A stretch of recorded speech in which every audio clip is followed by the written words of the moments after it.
he wanted to build a car, as he said, to kick their ass on the street, too.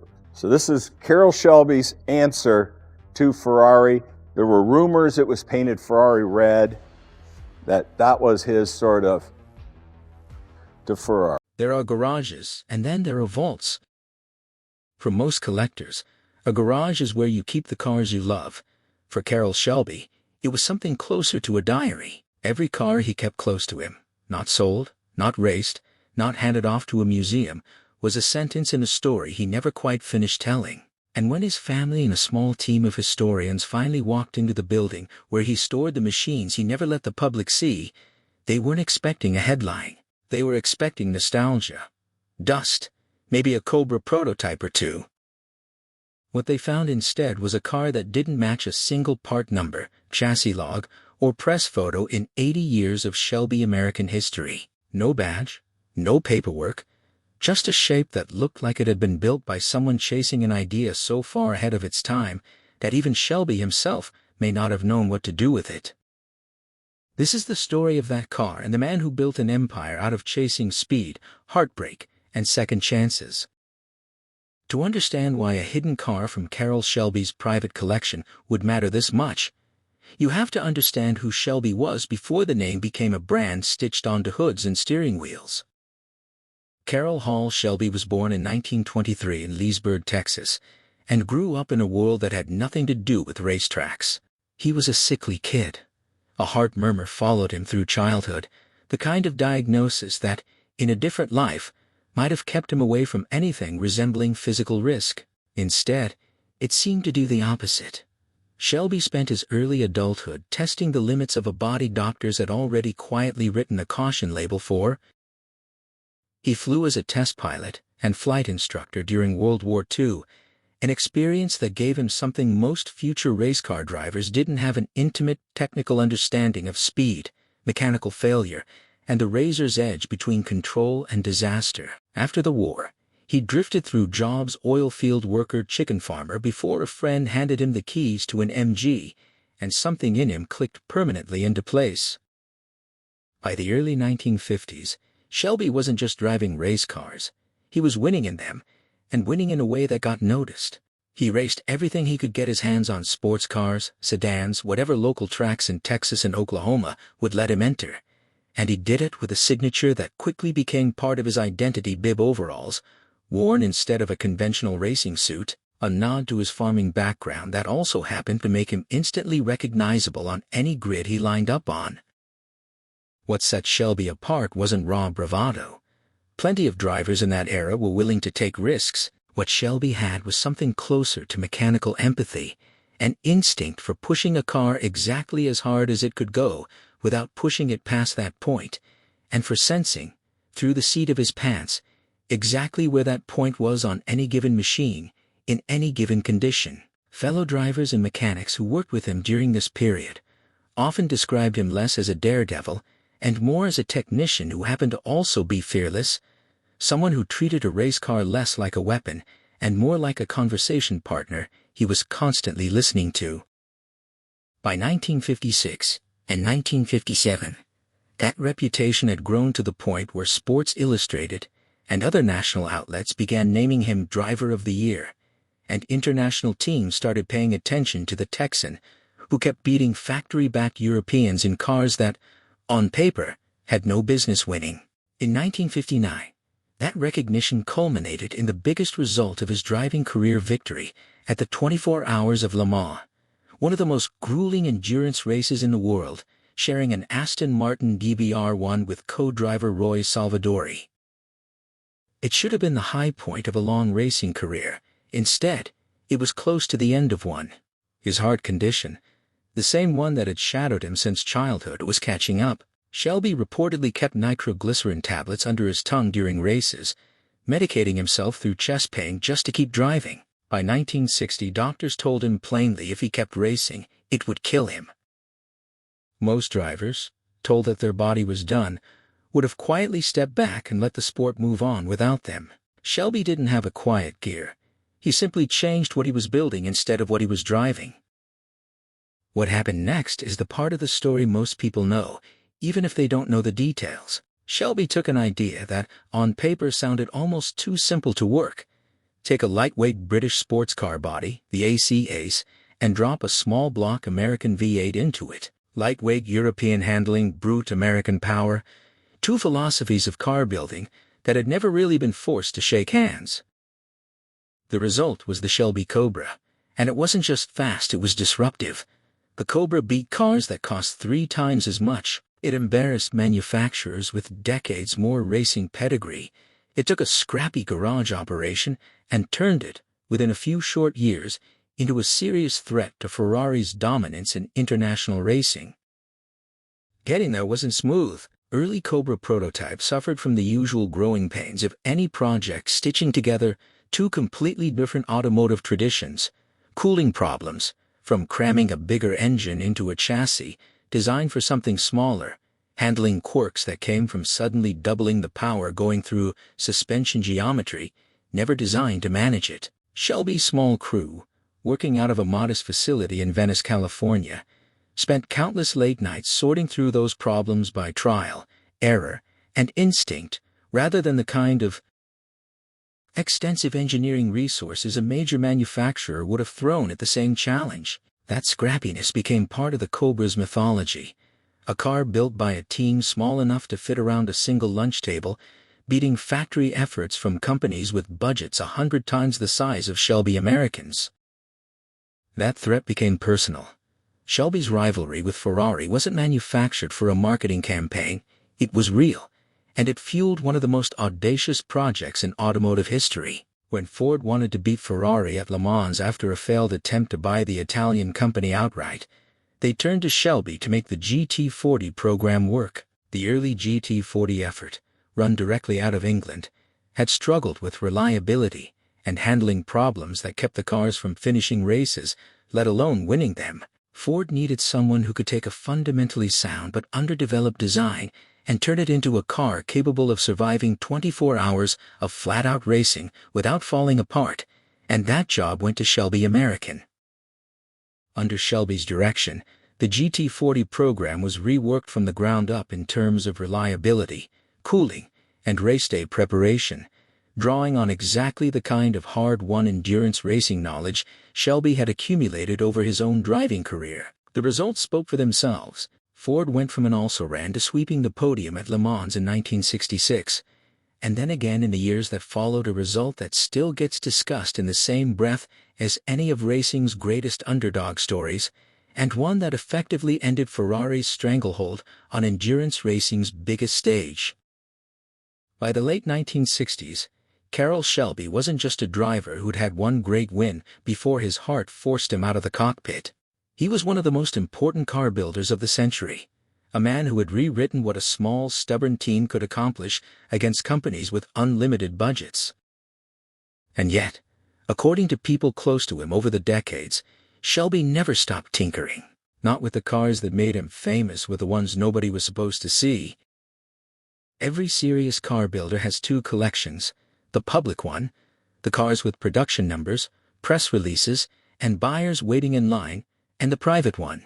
The private collection is where the real experiments live, the half-finished ideas, the cars built to test a theory rather than sell a product. The one-offs assembled from spare parts on a slow weekend, just to see if a shape or a setup would actually work the way it looked like it should on paper. Shelby was famously private about this second category. Friends and colleagues who spent time around his personal workshop over the years have long described it less as a garage and more as a working notebook made of steel and rubber. Prototypes that never got a name. Test mules stripped down to their frames. Engine configurations that never made it into a single production Cobra, sitting half-assembled on stands, waiting for an idea that never quite got finished. Shelby held on to a lot of things most collectors would have sold. Part of it was sentiment.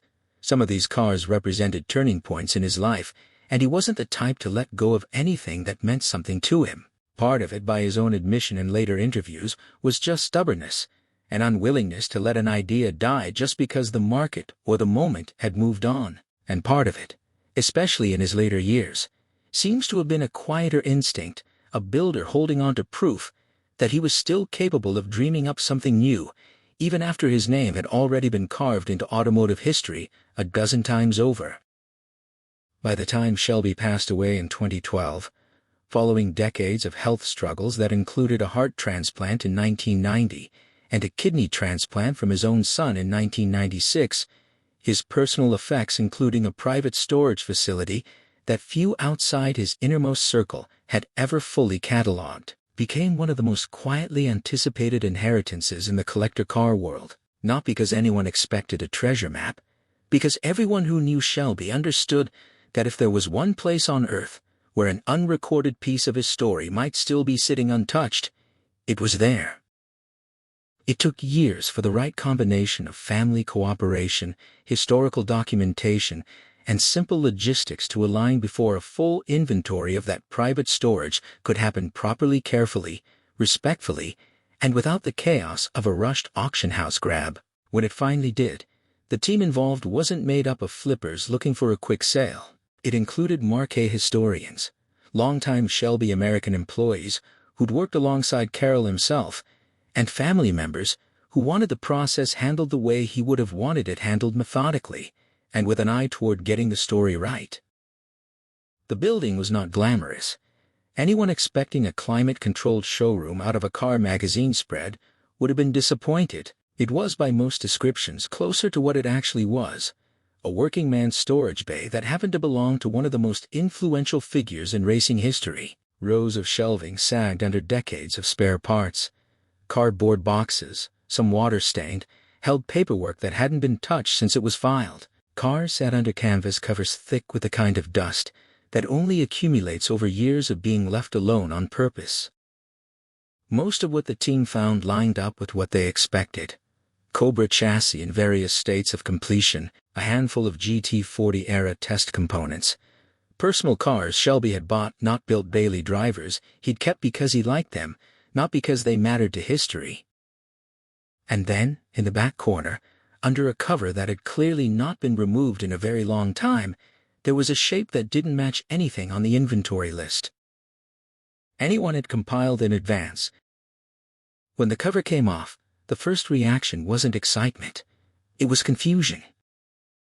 The proportions were wrong in the sense that they didn't match any known Shelby production model, any known prototype, or any known collaboration with another manufacturer. The body was hand-formed, the kind of metalwork that speaks to a small team, maybe even one person shaping panels by hand, rather than pulling them from a production die. The stance was lower and wider than anything in the Cobra or GT40 family. The nose carried hints of European influence, the kind of low, aggressive front end associated with late 1960s prototype racing, but the rear proportions leaned distinctly American, with a wide haunch clearly built to house something with real displacement. There was no VIN plate in any of the expected locations, no production tag, no paperwork in the surrounding boxes that directly referenced the car by name or program. What the team did find, tucked into a nearby toolbox, were a handful of hand-sketched drawings, the kind of quick working sketches a builder makes on a shop bench, not a formal engineering blueprint. Measurements scratched in pencil notes in the margins that read less like specifications and more like a builder talking to himself, working through a problem in real time. For a group of people who had spent their careers studying every documented Shelby vehicle down to its part numbers, that absence of documentation was almost more exciting than anything they could have found. It meant this wasn't a lost example of something they already knew about. It was something else entirely. A car that existed completely off the record, built by a man whose entire public career had been about doing the undocumented, unofficial, seemingly impossible thing and making it work anyway. Cars don't get built by accident, and they especially don't get hand-formed by accident. Every unusual choice on this car, the wide rear haunches, the low European-style nose, the reinforced frame sections near what would have been the engine bay, pointed toward a specific set of intentions, even without a name attached to any of them. The historians on the team began working the way any good detective would, not from documents, since there weren't any, but from the physical evidence the car itself provided. The frame showed reinforcement in areas consistent with handling significantly more torque than a standard Cobra chassis was designed for. The firewall showed modification patterns suggesting an engine configuration larger, or at least differently mounted, than anything Shelby had put into a production car during that era. The interior, what remained of it, showed a driver's seat mounted unusually low and far back, a setup more associated with prototype racing cars built for a specific driver's body rather than a production model meant to fit a wide range of customers. Put together, the working theory that emerged wasn't that this was a car meant for the showroom floor at all. It looked more than anything like a personal testbed, a physical experiment Shelby may have built for himself on his own time, away from Ford's oversight, away from AC Cars' production constraints, away from any external partner who might have had opinions about where the project should go. A car built purely to answer a question only its builder cared about. That theory lines up with something people who knew Shelby well have said for years, that even after his most famous programs wound down, he never really stopped being a mechanic first and a businessman second. The racing wins, the licensing deals, the decades of putting his name on products, all of that came after the part of him that just wanted to see if an idea would actually work when you built it out of real metal instead of just talking about it. There's also a generational angle worth considering. By the point most researchers believe this car was likely built sometime in the decades after his major programs with Ford and AC had wound down, the automotive industry itself had changed dramatically around him. Emissions regulations, safety standards, and the sheer cost of bringing a new model to market had made the kind of scrappy garage-built experimentation that defined Shelby's early career almost impossible to do at a commercial scale anymore. A private, off-the-books prototype may have been less about launching a new product line and more about preserving a way of working that the rest of the industry had left behind, one last chance to build something the old way, with no marketing department, no regulatory review, and no one to answer to but himself. Metallurgists and restoration specialists who examined the body panels noted another detail worth mentioning: the gauge of aluminum used in several sections